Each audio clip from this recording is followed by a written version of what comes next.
Having been born with cystic fibrosis, a genetic disorder that impacts your lungs and digestive system, I'm no stranger to our healthcare system. From routine clinic appointments to drug trials to hospitalizations, I've gotten to know the ins and outs of our healthcare system from both a patient's perspective as well as a healthcare provider's. 4.5 years ago, at the age of 17, my health was plummeting and my life was put in the hands of Ontario healthcare workers. I was living off of oxygen 24/7, I was breathing with a BiPAP, I was attempting to ward off any further infection with IV medications, and the hospital had become my home away from home.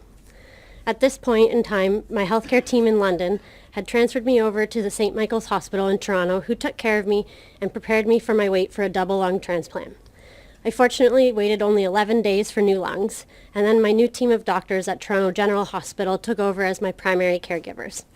Had it not been for the doctors and nurses that came running every time I rang a call bell, who listened to my dad when he suggested I was having an allergic reaction to IV lipids and not a medication, who helped me shower when I was unable to, who brushed my hair and brought me treats to make me feel better, I would not have survived the year of inpatient stays that I had leading up to my new lungs.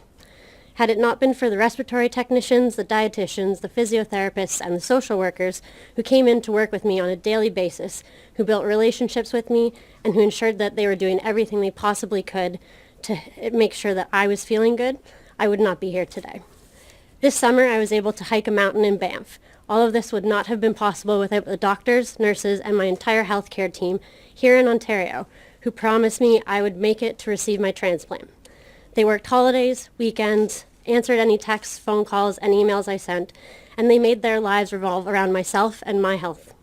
They created relationships with me that I will always cherish, asking about my school, my friends, and my family. They didn't treat me as a number or as an unknown patient that they just had to treat and briefly move on.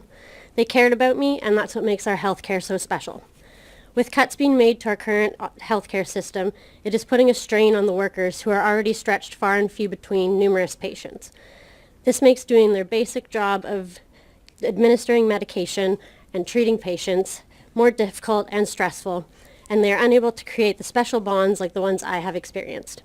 There's so much more to quality healthcare than just going about the motions and moving on to your next patient. With my lungs being in chronic rejection currently, I will require another double lung transplant in the near future.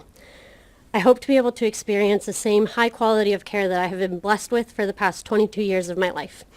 There's a physical part of having a chronic illness, but there is also a mental aspect. If cuts continue and we continue to lose Ontario doctors, I worry that the personal aspect of care will be diminishing. I worry that the next time I'm an inpatient, there won't be someone available to take the time out of their day to come and comfort me and listen to my troubles. Chronic illness takes a toll on your mindset, and we really rely on our relationships that we form with our caretakers to build trust in our care and bring hope for a cure or control for our disease.